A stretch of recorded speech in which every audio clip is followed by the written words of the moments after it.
That'll not be the most lackluster Super Bowl anybody gonna watch in a couple while. You know what I'm saying? There's no Mahomes, there's no Lamar, there's no Josh Allen, there's Drake May and Sam Darnold. So if that's the narrative you got, go for it.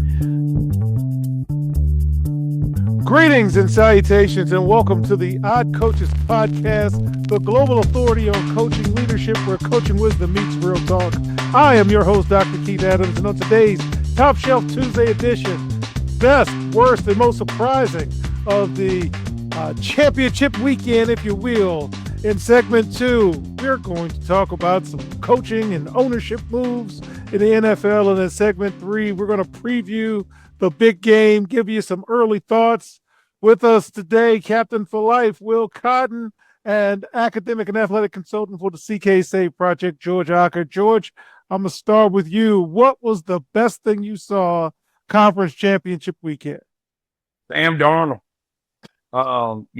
We've been putting them down. We all sat and we kept waiting for them to blow it and mess up, because I don't think anybody really had much faith in him. But especially after last year. But he keeps coming out week after week and keep proving that he's he's supposed to be where he is. So I give it to him. Yeah. Cotton Man, what's the best thing you saw championship weekend? Mike McDonald. I mean, it was great to hear that guy make the Super Bowl. It's funny to hear he was supposed to be the heir apparent for John Harbaugh. And he's about 3 years too late. So unfortunately, but I'm very happy for his success. They should have went for him. But he proved to everybody that you should have hired me 2 years ago. Congratulations to the Seahawks. All right. And for me, I got to kick it old school back to 1989. The Rams and Seahawks trilogy reminded me of Flair Steamboat 89. Game 1, Rams won 21-19. Game 2, Seahawks won by 1 in overtime. And in game 3, went down to the wire. Seahawks won it. No Terry Funk coming out to, put him away. But I got to give it to him. This is a heck of a trilogy this year. So, Will, what's the worst thing you saw this week? It'll probably be the fans. That'll not be the most lackluster Super Bowl anybody gonna watch in a couple while. You know what I'm saying? There's no Mahomes, there's no Lamar, there's no Josh Allen, there's Drake May and Sam Darnold. So if that's the narrative you got, go for it. It won't be sexier than that. So I think that's probably the worst thing that the NFL asks for is there's no big name that they could sell with this on the big game. Wow. Oh my goodness. Wow. George, you're gonna have to follow I can't. But if I go worst thing, let me get I gotta go with Seahawks cornerback. Go ahead and talk his smack on the side to the Rams sideline, causing this team to get a flag, and allowing the Rams to even get closer back in the game. I mean, come on, man, be smart. You playing for chips here, or at least a chance to get to the chip. Don't do stupid crap. I mean, that's some college stuff. So, all right, and for me, guys in the group chat hear me scream all the time. Kick the daggum field goal, okay? Analytics, you can have all the analytics you want, but when are we going to worry about winning? So New England, they were down, and the Denver Broncos had a chance to kick a field goal to go up 10-0 with the backup quarterback that can't play. And you want to go roll the dice, and now you're sitting home because all you did was score 7 points, man. I don't know why they did. Okay. George, what's the most surprising thing you saw this weekend? I don't know if I had a surprising thing this weekend. I think you know what? Go to piggyback on Will. The surprising thing is none of our sexy players are left. We got no sexy left. No, there's no swag and nothing going into this Super Bowl. So there's no. Even when Seattle back in the day went, it was still they had the Legion of Boom and they had the defense to go on. There's nothing that this year. This year we're just going. I mean, I guess the hottest name going into the Super Bowl is Drake May. So this is a rather dry Super Bowl we're headed into. Maybe we'll get to see what kind of charge Stephon Diggs picks up this week. So that's about it. That's the only thing that's going on leading into the Super Bowl. Oh man, Will, come on, help me out. I was trying to. I'll tell you that George taking a great direction. I'll take it different. I was surprised that no other quarterback who was premier could not take advantage of the Chiefs' downfall. Right. I'm surprised Lamar didn't take advantage. Herbert couldn't take advantage. Allen couldn't take advantage. Stafford couldn't take advantage. Dak couldn't take advantage. Jordan Love couldn't take advantage. It was so many guys in the beginning of the season that we said, man, these guys were primed to win the Super Bowl. These guys were playing great. The team was looking good, and all they needed, and George can agree, all they needed was an opportunity for the madman to not give them an opportunity. And he gave them that opportunity, and everybody dropped the ball. So shout out to New England, shout out to Sam Darnold and the Seahawks, because they did the one thing that everybody else was trying to do on a Chiefs down year. They couldn't do it. It's going to be one of those Hakeem Rockets year in the middle of things, In the middle of the Jordan run. Okay. That's And how I it's can gonna live with that. I can live with that. My surprise is Drake May, because a few years ago, and we talked about it on the show, Point Five and I went down to North Carolina's football camp, and some very close friends of mine in academics work in North Carolina gave us a lovely tour, saw the Jordan sneakers and all, and they said, "Hey, man, we messed up on the Sam kid. Will, I forgot his name, that was at the Commanders, but Drake Yeah. May is Sam Howell. Sam Howell, yes, but Drake May can play. We surrounded Drake May with better talent, and he's going to be in a better position than Sam Howell is in the NFL." And I'm like, thanks for the tour. Well, shockingly enough, they were right. That kid's not bad. He's playing in the Super Bowl. So kudos to my friends in North Carolina for letting me know that Drake May is a pretty damn good player before everybody else, talked about it. So with that, in segment 2, we're going to talk about some coaching hires, let my panel get some things off their chest, and I'm included in that. We'll be right back on the iCoaches Podcast. Today's student athletes face pro-level challenges without pro-level support. The CKA SAVE project is here to change that. For 16 plus years, Dr. Keith Adams and his team have provided comprehensive academic and athletic support from middle school through post-graduation transitions. NIL guidance, transfer portal navigation, academic coaching, career planning, they've got it covered. The CKA SAVE project. When your future is on the line, experience matters. Learn more at www.ckasaveproject.org. Welcome back to the iCoaches Podcast in segment 2. We've got some coaching changes. We got some ownerships getting involved in press conference. George, is there a team that you want to speak out on in terms of their new coaching hire? Let's go to Pittsburgh.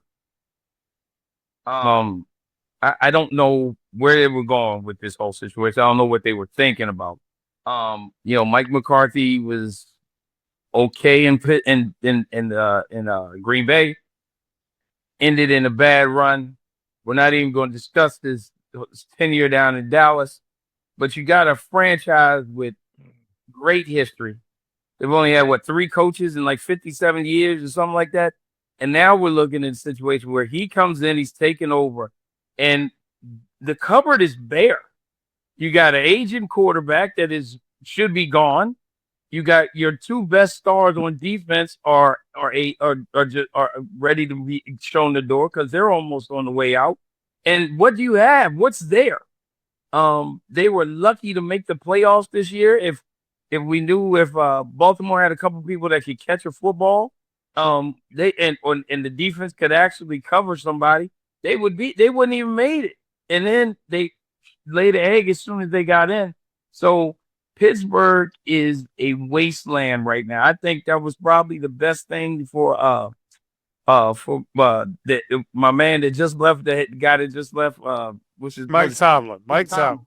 It was the best thing. It was the best time for Tomlin in the league because there wasn't much there. He's been coaching these dudes up for the past couple of years, and we've been screaming on this show for the past 3 years about how bad Pittsburgh is, where they're going to end up, and how how much we don't think that, we didn't have much faith in them to do anything. I think next year going to show you how good a coach Mike Tomlin was, because with that same roster, there's going to be, they better do something major. They got holes to fill. And I mean potholes, craters. Yeah. And George, I got to add to that piece. This is Mike McCarthy's a fine coach. Fine. This is a no bum conversation. But as you said, Pittsburgh was unique. Pittsburgh had a certain way they wanted to do it. And what Pittsburgh has become right now with that hire is everybody else. This is an everybody else hire. This is a conservative, we ain't trying to break nothing hire. And Pittsburgh is not a bridge job, historically speaking. And if it was me, George, I'd have called that boy in South Bend with the S curl and said, hey, let's see what we can do, because they have an old way of thinking, and Mike McCarthy is going to treat football like an older way of thinking as opposed to a younger way of thinking. So I'm with you on that. Will, who are you picking in terms of providing some critique on their coaching hire? It's got to be the Buffalo Bills. It's got to be the Buffalo Bills. The biggest thing for me, everyone had an issue with Sean McDermott, you know what I'm saying? And understood that, but the way they fired him and the plan to bring in the next coach doesn't really make sense to me. If your options are Mike McDaniel, Brian Dabble, Joe Brady, and Phillip Rivers, I mean, I would have went with McDermott. I mean, why not go with McDermott? I think a lot of those firings and a lot of those cast-offs are going from Josh Allen. I think there's a lot of emotional from Josh Allen. And I think the organization is following suit with those emotional decisions that he's saying. Because in my opinion, there's nothing really changed with the Bills except Josh Allen. He's the constant. They let go of Stephon Diggs. They said, "Oh, he's terrible in the locker room. Everybody dislike him." Houston made the playoffs, won the division. Now in the Super Bowl, you know what I'm saying?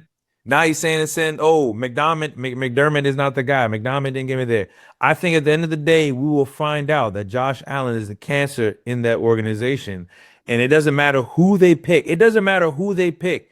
It doesn't. He is LeBronus. He's like LeBron. He's like LeBron. He's like LeBron, man. He's not gonna blame himself and say, this is the problem. The problem is you and you and you. So it's unfortunate because I don't see anybody that they can hire that's gonna wrangle in his ego. And they protecting that, which is funny because he's had a very similar trajectory as like Lamar.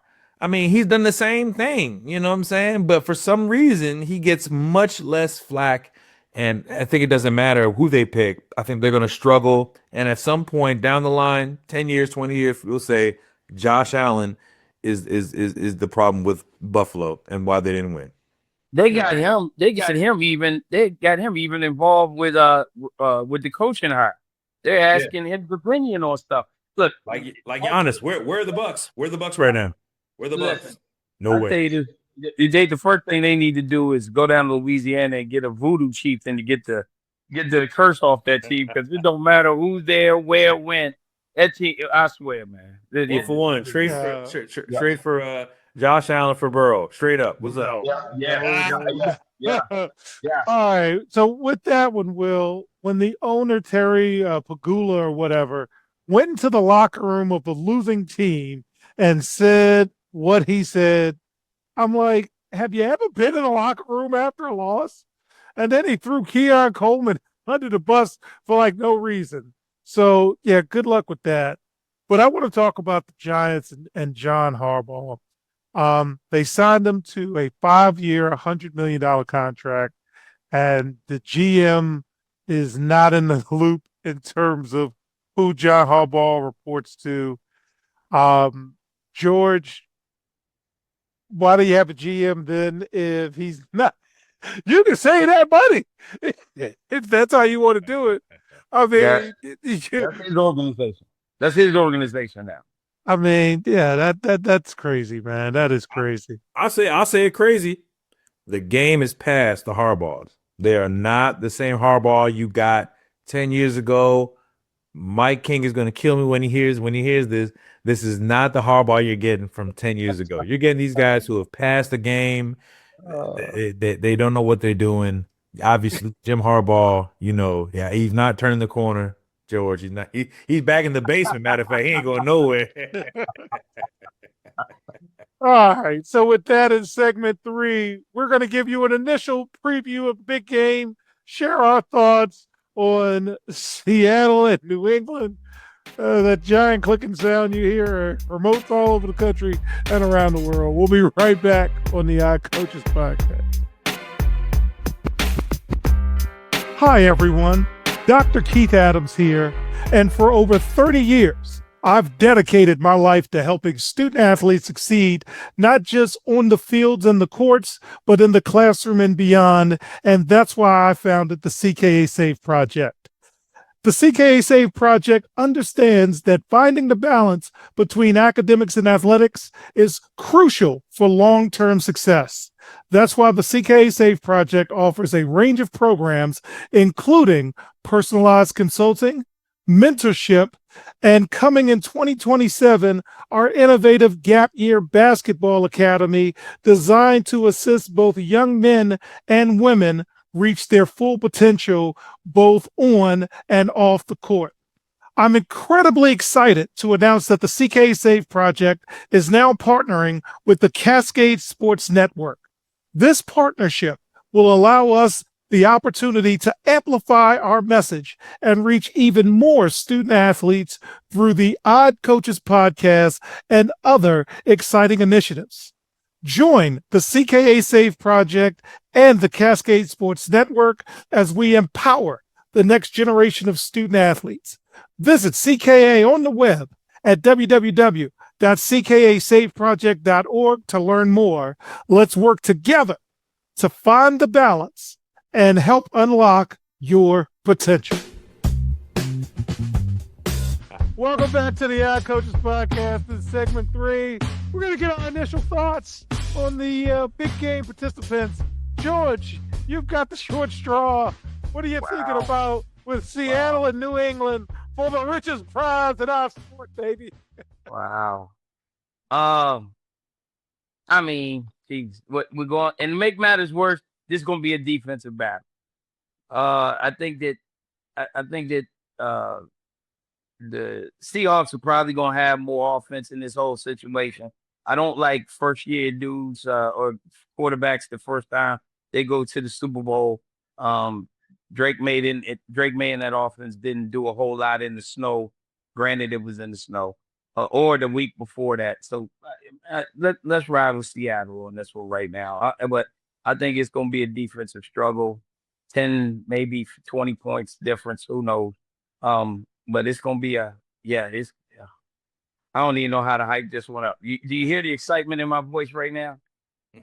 Will, I'm going to try to get you going a little bit. So the Patriots have completed one of the most dramatic turnarounds in the NFL's history. George, they went 4-13 in back-to-back seasons, and now they're 17-3. You got Mike Vrabel being able to be a player who won a Super Bowl and now a coach winning a Super Bowl. You got Seattle and the reclamation project of Sam Darnold, and it goes to the talent evaluation piece. Will, did I get you going a little bit with the big game? How did I do? As long as the Patriots don't win.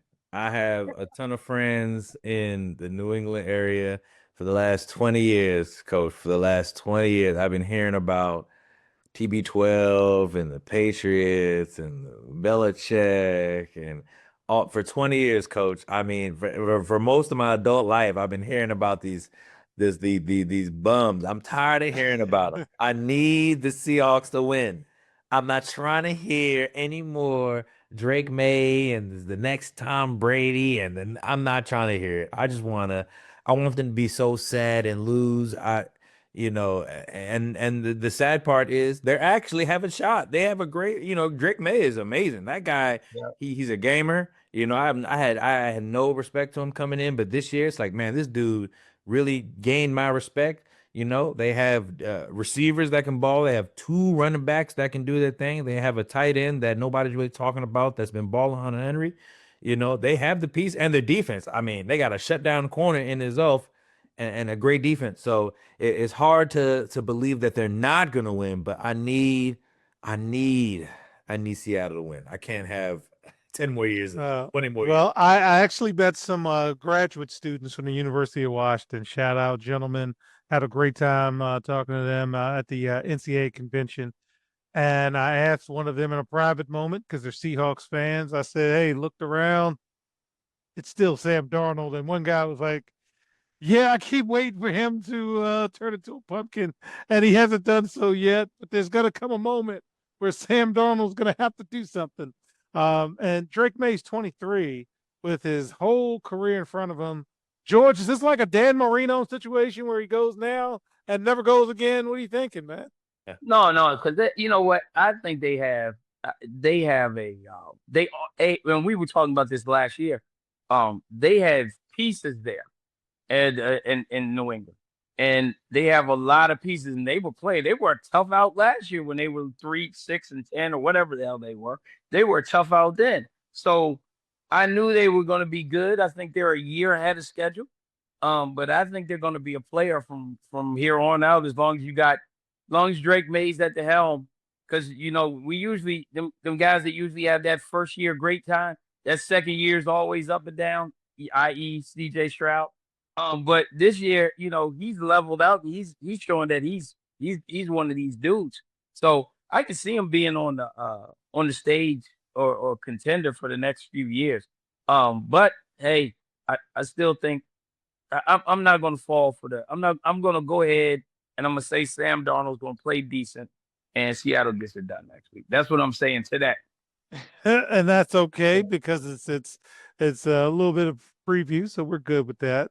So on behalf of our cavalcade of stars, I'm Dr. Keith Adams saying thank you for listening and or watching the Odd Coaches podcast, the global authority on coaching leadership, where coaching wisdom meets real talk, also seen on the Cascade Sports Network. Follow us on the X platform at Odd Coaches, and we will see you on the sidelines. Until next time, take care. We hope you enjoyed today's show. The Odd Coaches podcast drops new episodes every Tuesday, Wednesday, and Thursday. Make sure you subscribe to the Odd Coaches podcast on YouTube, Spotify, and iHeartRadio. Follow the Odd Coaches podcast on the X platform at Odd Coaches.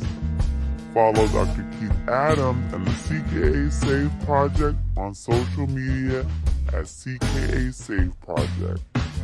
For more information about the CKA Save Project, visit them on the web at www.ckasaveproject.org. See you next time on the Odd Coaches Podcast.